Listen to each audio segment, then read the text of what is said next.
السلام علیکم ورحمۃ اللہ وبرکاتہ۔ جس روز سے حاجی فرمان صاحب مہینے میں 2-3 بار شبانہ کے گھر کا چکر لگانے لگے تھے، شبانہ کے تو دن ہی پھر گئے تھے۔ حاجی صاحب خود تو آتے ہی تھے، مگر اپنے ساتھ وہ گاڑی بھر کر سامان بھی لاتے تھے۔ راشن کے علاوہ ہر طرح کی سبزیاں، گوشت، بیکری کی آئٹمز۔ شبانہ نے تو آج تک اتنی چیزیں اکٹھی گھر میں آتی نہیں دیکھی۔ شبانہ کے شوہر شوکت کی تنخواہ بھی صرف 10,000 تھی۔ مشکل سے قرض لے لے کر ان کا گزارا ہوتا۔ پھر 3 بچوں کا ساتھ اور میکا بھی کمزور۔ شبانہ کا شوہر شوکت فرمان صاحب کا ڈرائیور تھا۔ ایک روز جب فرمان صاحب کی گاڑی چلاتے ہوئے شوکت ٹرالے کی ٹکر سے اللہ کو پیارا ہو گیا تو شبانہ کو یوں لگا جیسے اس کے سر سے کسی نے آسمان چھین لیا ہو اور پاؤں کے نیچے سے زمین کھینچ لی ہو۔ شوکت کی جیب سے محض 600 روپے نکلے اور شبانہ کے پاس بھی پھوٹی کوڑی نہیں تھی۔ فرمان صاحب نے ہی کفن دفن کا انتظام کیا تھا اور کل خانی وغیرہ کا انتظام بھی۔ پوری برادری کو زردہ پلاؤ کھلایا گیا۔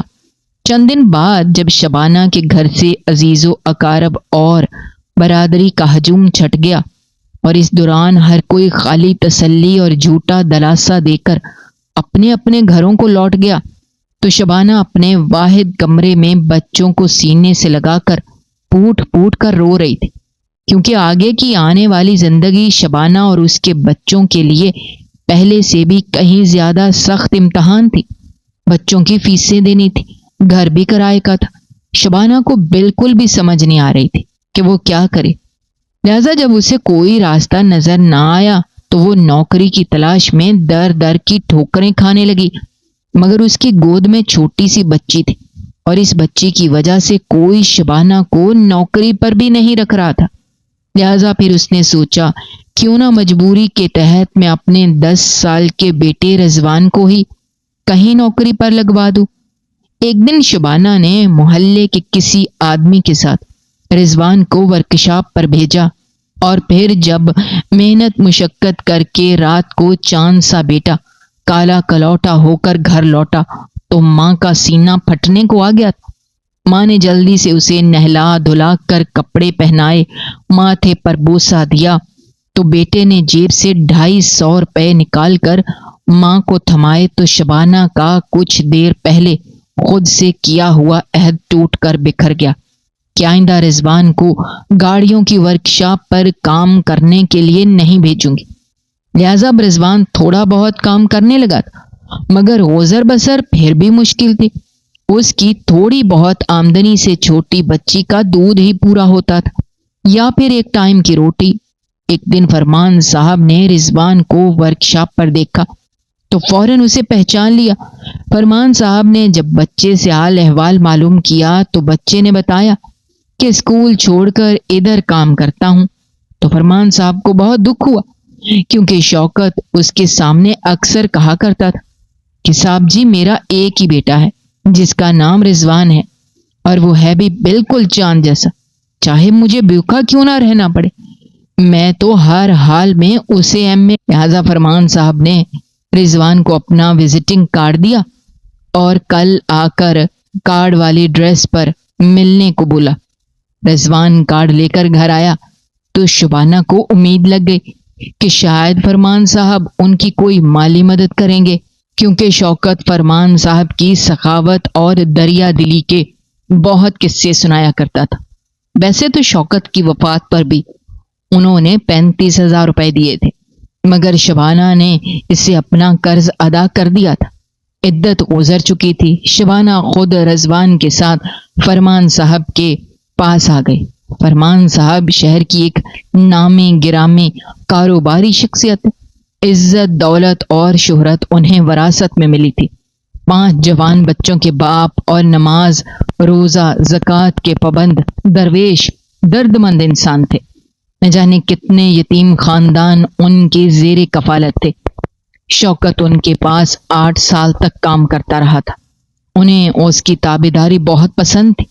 اس کی وفات کا ان کو بہت صدمہ تھا، لیکن جب اس روز شوکت کے بیٹے کو ورکشاپ پر گاڑی کے نیچے لیٹے دیکھا تو ان کا دل بھر آیا تھا۔ رضوان انہیں جنازے اور کلخانی پر ملا تھا، اسی وجہ سے فرمان صاحب رضوان کو فوراً پہچان گئے تھے۔ شبانہ سے ان کی ملاقات نہیں ہوئی تھی کیونکہ ویسے بھی وہ عورتوں سے ملنے سے کتراتے تھے، لیکن اب تو شبانہ بیٹے کے ساتھ آ چکی تھی۔ ملازم کے بتانے پر انہوں نے دونوں کو کمرے میں بلوایا۔ آفس کی شان و شوکت دیکھ کر شبانہ کے ہوش گم گئے تھے۔ اپنے خیالوں میں منہ پر کالی چادر لپیٹے ہوئے رضوان کے ساتھ اندر آ گئی۔ سلام کا جواب دینے کے بعد فرمان صاحب نے دونوں کو سامنے رکھے صوفے پر بیٹھنے کا اشارہ کیا اور خود اپنی چیئر پر سیدھے ہو کر بیٹھے اور بولے، مجھے بہت افسوس ہے، ہم نے شوکت کو کھو دیا۔ بہت ایماندار اور مخلص انسان تھا، لیکن کیا ہو سکتا ہے، جیسے رب کی رضا۔ کل بچے کو ورکشاپ پر دیکھا تو بے ساختہ میرا دل کانپ اٹھا کہ میں کیسے 4 ماہ آپ لوگوں سے غافل رہا۔ میرا اللہ مجھے اس غفلت کی معافی عطا فرمائے۔ میں آپ لوگوں کی مدد کا پابند ہوں۔ فرمان صاحب سر جھکائے دھیمے لہجے میں بول رہے تھے اور شبانہ رو رہی تھی۔ ملازم چائے لے کر آیا تو فرمان صاحب نے دونوں کو چائے پیش کی، جس پر رضوان نے کہا کہ وہ چائے نہیں پیتا، تو فرمان صاحب نے انٹرکام پر جوس کا آرڈر دے دیا۔ چائے ٹھنڈی ہو رہی تھی۔ فرمان صاحب کے اصرار پر شبانہ نے چہرے سے چادر ہٹائی اور چائے کا گھونٹ بھرا۔ غیر ارادی طور پر فرمان صاحب کی نظر اس پر پڑ گئی۔ گوری رنگت، غمگین بھنورا آنکھیں، تیکھی ناک کے نیچے گلابی لبو رخسار رکھنے والی شبانہ کو دیکھ کر فرمان صاحب مدہوش ہو کر رہ گئے، یہاں تک کہ ہاتھ میں تھامی تسبیح کے دانے گننا بھی بھول گئے۔ انہوں نے پھر ارادی طور پر اسے کنکھیوں سے 2-3 بار دیکھا۔ اسی دوران فرمان صاحب کی نظروں کی تپش کو محسوس کرتے ہوئے چائے پی کر جب شبانہ نے اپنا چہرہ کالی چادر میں لپیٹ لیا تو فرمان صاحب کو یوں لگا جیسے چاند بادلوں کی اوٹ میں جا چھپا ہو۔ اچھی خاصی رقم کے ساتھ شبانہ حاجی فرمان صاحب کا دل بھی لے کر گھر آ چکی تھی۔ شام میں دوستوں کی محفل سجتی، دینی اور دنیاوی بحث و تکرار ہوتی، فرمان صاحب گفتگو میں پیش ہوتے، لیکن آج ان کی طبیعت بیزار بیزار سی تھی۔ اسی سبب وہ جلدی اٹھ کر گھر کو چل دیے۔ عموماً رات 10 بجے ان کی واپسی ہوتی تھی تو تب کھانا کھایا جاتا تھا، مگر آج 9 بجے ہی آ گئے تھے۔ لاؤنج میں بچھے پلنگ پر نصرت بیگم پاؤں کے سہارے لیٹی ہوئی تھی اور خاتمہ ان کے پاؤں دبا رہی تھی۔ انہیں دیکھتے ہی بولی، خیریت تو ہے نا، آج اتنی جلدی آپ گھر آ گئے؟ غلطی ہو گئی، وہ کہہ کر کمرے کی طرف بڑھ گئے۔ ماجد بھاگو، فرمان صاحب کو کپڑے وغیرہ دو۔ زیب النساء نے خادم لڑکے کو بھگایا۔ رات کا کھانا سب اکٹھے کھاتے تھے، اسی بہانے سب سے ملاقات ہو جاتی تھی۔ باورچی قسم قسم کے کھانوں سے میز بھر دیتا۔ فرمان صاحب خوب دل لگا کر کھاتے، لیکن آج کسی چیز میں ذائقہ نہیں تھا۔ جلدی اٹھ گئے اور نماز کی تیاری کرنے لگے۔ نماز کے دوران بھی ان کو شبانہ کے خیالات ستاتے رہے۔ فرمان صاحب نے نماز کے بعد لا حول ولا قوت پڑھ کر ان کے خیال کو جھٹکا، استغفار کا ورد کیا۔ سونے آئے تو نصرت بیگم آدھے سے زیادہ بیڈ پر قابض تھے، خراٹے لیتا ہوا بیوی کا بھاری بھرکم وجود آج انہیں بالکل اچھا نہیں لگ رہا، سوائے بوجھ کے۔ پھر فرمان صاحب نے ایک کونے میں ناراضگی کے عالم میں منہ موڑ کر آنکھیں موند لیں۔ دل کی دنیا بدل چکی تھی۔ دن بھر وہ جب بھی آفس میں موجود ہوتے تو فرمان صاحب کو بار بار یہ گمان رہتا کہ شاید شبانہ آئی ہو، مگر ہر بار انہیں مایوسی ملتی۔ جمعہ کے روز پہلے ٹائم وہ گھر پر ہی ہوتے تھے، رشتے دار دوست ملنے آتے، سارا دن کھانا پینا چلتا رہتا۔ سپہر کو دفتر جاتے وقت وہ جمعہ پڑھ کر سفید کرتا شلوار میں خوشبو سے لیس ہو کر جب وہ گاڑی پر سوار ہو کر گھر سے نکلے تو خواجہ حسین نے فرمان صاحب کی پسند نصرت فتح علی خان کی سی ڈی لگا دی۔ الواز اور ساز کے ردم نے ماحول سا بنا دیا تھا۔ جسے سن کر فرمان صاحب کو اپنا دل ڈوبتا ہوا محسوس ہوا تھا۔ وہ پچھلی سیٹ پر براجمان تھے۔ بٹن دبا کر فل شیشہ کھول دیا۔ ٹھنڈی ہوا کے جھونکے داڑھی سے ٹکرائے۔ دل میں گدگدی سی ہوئی اور دل بے قرار ہو گیا۔ ضروری تو نہیں کہ ہر بار یار ہی خود چل کر آئے، کبھی کبھی محبوب کے درشن کے لیے اپنی حاضری دینا بھی ضروری ہے۔ وہ بولے، ڈرائیور سے کہا، عالمگیر، شوکت ڈرائیور کے گھر چلو۔ ڈرائیور نے تنگ و تاریک گلی کے شروع میں گاڑی روک دی، پھر عاجزی سے نیچے اتر کر فرمان صاحب والی سائیڈ کا دروازہ کھولا۔ پاس کھیلتے بچے کھیل کود چھوڑ کر چمک مارتی گاڑی کو شوق سے دیکھنے لگے۔ کیا حکم ہے؟ میں بچے کو بلا لاؤں؟ عالمگیر نے مدبانہ انداز سے پوچھا۔ نہیں، تمہارا جانا مناسب نہیں، تو تم یہیں رکو، فرمان صاحب نے نظریں جھکائے جھکائے کہا اور آگے بڑھ گئے۔ شوکت کی وفات پر تو یہیں اسی کچی زمین پر ٹینٹ لگے تھے، مگر شوکت کا گھر دوسری منزل پر تھا۔ لوہے کی تنگ سیڑھیاں فرمان صاحب کے قدموں کی منتظر تھیں۔ سیڑھیوں پر پانی اور کیچڑ بھی تھا۔ فرمان صاحب سنبھل سنبھل کر پاؤں دھرتے جو آگے بڑھے، جیسے کسی دریا میں اتر آئے ہوں۔ عشق بھی کسی دریا سے کم نہیں ہوتا، یہ اپنے اندر اترنے والوں کو اکثر نگل لیتا ہے، مگر عاشق کب تپتے صحرا یا سمندروں سے ڈرتے ہیں۔ سامنے ایک دروازہ تھا جس کا رنگ جگہ جگہ سے اترا ہوا تھا۔ دروازے پر شوکت حسین کے نام کی چھوٹی سی تختی آویزاں تھی۔ فرمان صاحب کا دل یوں دھک دھک کر رہا تھا جیسے کوئی چوری کرنے آئے ہوں۔ حقیقت بھی یہی تھی۔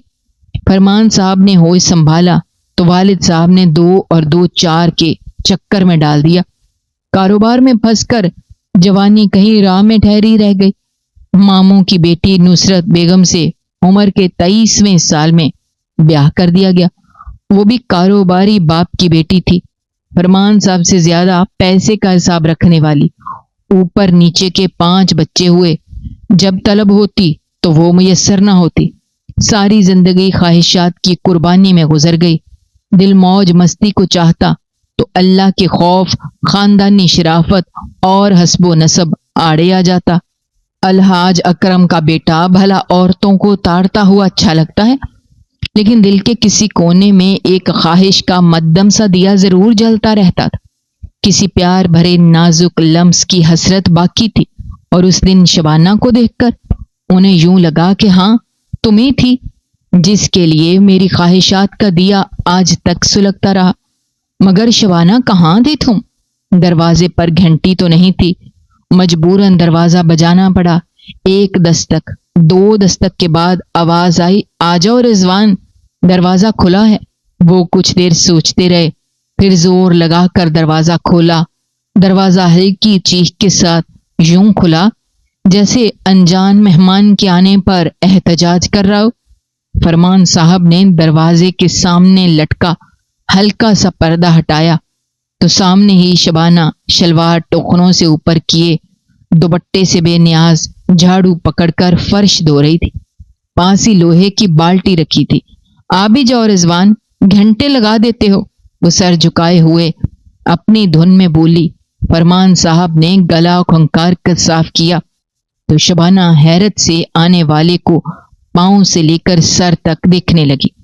اچانک اس کے اوسان بحال ہوئے تو بھاگ کر پاس پڑی چارپائی سے اپنی چنری اٹھا کر سینے اور سر پر لپیٹی اور السلام علیکم فرمان صاحب، آپ آئے نا، اور چارپائی پر بکھری بچوں کی کتابیں سمیٹ کر لپٹی ہوئی چادر درست کی اور انہیں بیٹھنے کا اشارہ کیا۔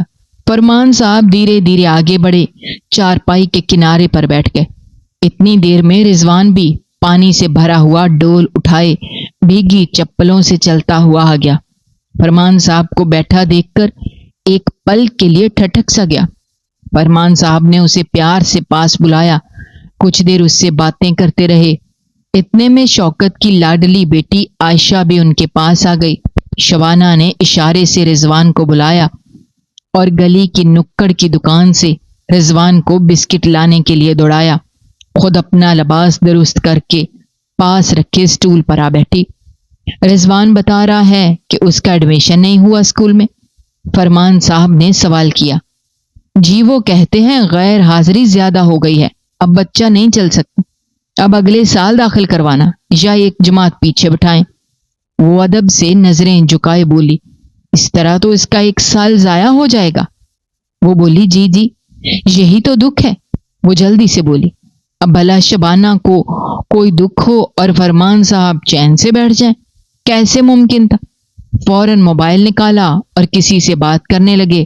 فون کے دوران فرمان صاحب نے شبانہ سے رضوان کی کلاس بھی پوچھی۔ فون بند کر کے بولے، رضوان کا سال ضائع نہیں ہوگا، میرے بہت اچھے دوست ہیں سلیم صاحب، پرنسپل ہیں دار ارقم کے، دینی اور دنیاوی دونوں تعلیمی مرکز ہیں ان کے۔ آپ صبح 9 بجے چلی جانا۔ شبانہ بہت ممنون تھی اور اتنے میں چائے بھی لے آئی۔ فرمان صاحب کے پاس یہ چائے پینے کا ٹائم نہیں تھا، لیکن چائے جن ہاتھوں نے بنائی تھی ان ہاتھوں کی چاہ میں وہ بھی پی لی۔ اسی دوران خاموشی رہی۔ فرمان صاحب کی نظریں جھکی رہیں۔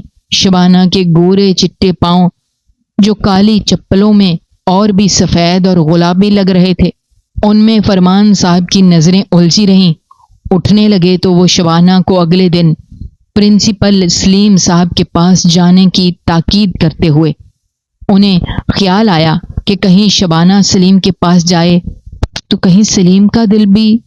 اس سے آگے وہ سوچ نہ سکے۔ جلدی سے بولے، آپ کو بالکل وہاں جانے کی ضرورت نہیں، صرف پچھلے اسکول کا سرٹیفکیٹ اور برتھ سرٹیفکیٹ کے ساتھ آپ رضوان کو 8 بجے تیار رکھنا، میرا ڈرائیور اور پی اے آ کر لے جائے گا اور ایڈمیشن اور کتابیں اور یونیفارم کے ساتھ واپس گھر بھی چھوڑ جائے گا۔ جی اچھا، شبانہ نے کہا تو فرمان صاحب کو سکون سا مل گیا۔ اپنی من پسند چیز ہمیشہ دوسروں کی نظروں سے بچا کر رکھنی چاہیے۔ آج کل تو کسی پر بھی بھروسہ نہیں کیا جا سکتا۔ انہوں نے داڑھی پر ہاتھ پھیرتے ہوئے سوچا اور رقم کا لفافہ شبانہ کی طرف بڑھایا۔ جی اس کی کیا ضرورت ہے، ابھی پہلے پیسے پڑے ہیں۔ اور شبانہ سادگی سے بولی، نہیں یہ آپ کا حق ہے میری طرف سے۔ انہوں نے پہلی بار شبانہ کی خوبصورت آنکھوں میں جھانکنے کی جرت کی اور تیزی سے باہر کی طرف بڑھ گئے۔ شام اور رات تو پھر بے قراری میں گزری۔ دوپٹے سے بے نیاز شبانہ کا نازک سا وجود اور ماتھے پر بکھری بالوں کی لٹیں، معصوم سا حسن، حیرت بھری آنکھوں، سینے دیکھنا دل میں درد اور سینے کی حدت کو بڑھاتا رہا۔ محبت تو نام ہی عنایت کا ہے، پھر اپنا سب کچھ محبوب کے قدموں میں بچھا دینے کا نام۔ تاریخ گواہ ہے کہ بادشاہوں نے بھی محبت کی خاطر اپنے تخت و تاج کو ٹھوکر مار دی تھی۔ فرمان صاحب بھی بنا کسی حساب و کتاب کے شبانہ پر نوازشیں کرتے رہے، کیونکہ محبت میں بھلا حساب کتاب کیسا؟ لہذا فرمان صاحب کی مہربانیوں کی بدولت اب رضوان اور عائشہ دونوں اسکول جاتے تھے۔ چھوٹی کشف شبانہ کے پاس ہوتی تھی۔ فرمان صاحب ہفتے 2 ہفتے بعد آتے تو ڈرائیور 2-4 چکر گاڑی سے سامان اٹھا کر شبانہ کے گھر میں رکھتا۔ فرمان صاحب شبانہ کی دید کے بھوکے تھے اور شبانہ فرمان صاحب کی مہربانیوں کے بوجھ تلے دبتی جا رہی تھی۔ انہیں اپنا ہمدرد سمجھتی تھی۔ کیا کچھ نہیں کر رہے تھے وہ اس کے لیے؟ شوکت کے بعد تو کسی نے اس کا حال تک نہیں پوچھا تھا۔ اچھی خوراک اور مالی تنگی سے بے فکری کی وجہ سے شبانہ کی صحت بہت اچھی ہو گئی تھی۔ وہ ایک حسین کلی سے غلاب بنتی جا رہی تھی۔ فرمان صاحب کے لائے ہوئے برانڈز کے جوڑے پہن کر وہ بالکل کسی شہزادی کی طرح لگتی تھی۔ فرمان صاحب تو یہی چاہتے تھے۔ اب وہ ان سے بھاگتی بھی نہیں تھی۔ فرمان صاحب نے اسے موبائل فون بھی لے کر دیا اور اس میں احتیاط سے صرف اپنا نمبر سیو کر کے دیا۔ جب وہ ہنس ہنس کر باتیں کرتی تو فرمان صاحب کا دل لوٹ لیتی تھی۔ جب اس کے گھر سے ہو کر جاتے تو گھنٹوں مسرور رہتے۔ فرمان صاحب کا نیا ڈرائیور عالمگیر بھی اپنی جہاں دیدہ نگاہ سے اپنے مالک کی ایک پرانے ڈرائیور کی بیوہ بیوی پر پڑتی عنایتوں کو دیکھ اور سمجھ رہا تھا۔ مگر مالک کے ہر حکم کو سر جھکا کر پورا کرنا اس کا فرض تھا۔ مگر دنیا والوں کا منہ بند کرنا آسان نہیں ہوتا۔ لوگ شبانہ پر تہمتیں لگانے لگے تھے۔ عورتیں اسے دیکھ کر سرگوشی میں باتیں کرتی۔ گلی محلے والوں نے ملنا جلنا چھوڑ دیا۔ بچے اس کے بچوں سے کھیلنا چھوڑ گئے تھے۔ شبانہ اس صورتحال سے پریشان تھی، مگر فرمان صاحب سے تذکرہ نہیں کیا تھا کہ وہ شریف النفس انسان کیا سوچیں گے۔ انہوں نے تو کبھی بھی اس سے کوئی ایسی بات نہیں کی تھی جو اخلاق کے دائرے سے باہر ہو۔ پھر ایک دن تو حادی ہو گئی۔ مالک مکان نے محلے والوں کی درجنوں شکایت پر شبانہ کو 3 دن کے اندر اندر گھر خالی کرنے کا نوٹس بھجوا دیا۔ شبانہ کو شوکت اسی گھر میں بیاہ کر لایا تھا، اتنے سالوں کا ساتھ تھا۔ اب وہ یہاں سے کہاں جائے گی؟ کدھر کرائے کا گھر ڈھونڈتی پھرے گی؟ سامان کون اٹھائے گا؟ لہٰذا وہ بیچاری بوکھلا سی گئی۔ فرمان صاحب کو شام ڈھلے پریشان حال شبانہ کا فون آیا تو وہ آفس سے گھر جانے کے بجائے سیدھا شبانہ کی طرف آ گئے۔ نم آنکھوں سے شبانہ نے جلدی سے دروازہ کھولا۔ بچے سو چکے تھے۔ فرمان صاحب کو صورتحال کا بالکل اندازہ نہیں۔ شبانہ نے روتے ہوئے انہیں تمام باتیں بتائیں کہ کس طرح محلے والے اس کے اور ان کے کردار پر کیچڑ اچھال رہے ہیں اور اب اسے اس محلے سے بھی نکال رہے ہیں۔ اب وہ کہاں جائے گی؟ شبانہ پوٹ پوٹ کر رو رہی تھی۔ فرمان صاحب سے اس کے آنسو برداشت نہیں ہو رہے تھے۔ پہلے تو وہ اسے زبانی کلام میں تسلی دیتے رہے۔ جب اس سے بھی معاملات حل نہ ہوئے، انہوں نے آگے بڑھ کر اس کے نازک سے وجود کو اپنے سینے میں سمو لیا۔ ایک تو رات کی تنہائی، صحن میں چاند کی چاندنی کا عکس، دوسرا عشق آتش۔ فرمان صاحب کو یوں لگا جیسے اس کی سب نیکیوں کے بدلے اسے جنت اسی دنیا میں مل گئی ہے، اور فرمان صاحب کے سینے سے لگی شبانہ کو سمجھ نہیں آ رہی تھی کہ وہ خود کو ان مہربان باہوں کو سونپ دے یا پھر خود کو چھڑا لے۔ وہ ایک تنہا عورت تھی، اور تنہا عورت پانی کے اوپر تیرتے ہوئے ایک تنکے سے بھی زیادہ کمزور ہوتی ہے، اور اس نیک شخص نے اسے ساری دنیا کی گندی نظروں سے بچا کر رکھا تھا۔ اس کے لیے اور اس کے بچوں کے لیے کیا کچھ نہیں کیا تھا۔ لوگوں کی انگلیاں تہمت کے لیے تو اٹھ جاتی ہیں، مگر کسی مجبور انسان کی مدد کے لیے ہاتھ نہیں اٹھتے۔ فرمان صاحب کے وجود سے اٹھتی خوشبو شبانہ کی سانسوں میں شامل ہو رہی تھی۔ اس دوران شبانہ کا بیٹا رضوان بالکنی سے جھانک کر یہ سب منظر دیکھ رہا تھا، اور فرمان صاحب شبانہ کی قرابت کا وہ لمحہ پا کر جا چکے تھے جس کا خواب گزشتہ کئی مہینوں سے وہ اپنی آنکھوں میں سجائے ہوئے تھے۔ فرمان صاحب کی باہوں کی گرفت سے شبانہ آزاد تو ہو گئی تھی، لیکن تمام عمر اس کے لیے ایک نئے رشتے کی زنجیر میں قید ہو گئی تھی۔ نیا گھر خریدنا فرمان صاحب کے لیے مسئلہ نہ تھا، اور شفٹنگ بھی مشکل نہ تھی۔ شبانہ تو صرف بچوں کی انگلیاں تھام کر نکلی تھی۔ سارا کام تو فرمان صاحب کے بھیجے ہوئے بندوں نے کیا تھا۔ فرمان صاحب تو بس قرابت کے اس حسین لمحے کی قید میں تھے جب شبانہ کی سانسوں کا ردھم ان کے دل کے بہت قریب تھا۔ اب تو وہ تنہائی میں بھی اکثر مسکراتے رہتے تھے۔ دنیا کا سب سے خوبصورت جذبہ محبت ہے، اور جو اس جذبے کا اسیر ہو جائے وہ کہیں کا نہیں رہتا۔ نیا گھر بہت خوبصورت اور صاف ستھرا تھا۔ بچے کشادہ گھر میں آ کر بہت خوش تھے، اور شبانہ کو تو یہ سب خواب لگ رہا تھا۔ اسے لگتا تھا کہ آج تک اس نے اپنی عمر ایک ڈبے میں رہ کر گزاری تھی۔ وہ اپنے بچوں کے کھلے ہوئے چہرے دیکھ کر بہت خوش تھی، لیکن ادھر فرمان صاحب عجیب ششو پنج کا شکار تھے۔ وہ شبانہ کو اس محلے سے تو نکال لائے تھے، لیکن وہ جانتے تھے کہ نئی جگہ پر بھی کچھ عرصے بعد سوال اٹھنے لگیں گے، اور اس سے بھی بڑھ کر اب ان کو اپنے دل پر اختیار نہیں رہا تھا۔ وہ اب خود کو شبانہ سے دور نہیں رکھ سکتے تھے، مگر دوسری طرف وہ گناہ سے بھی ڈرتے تھے۔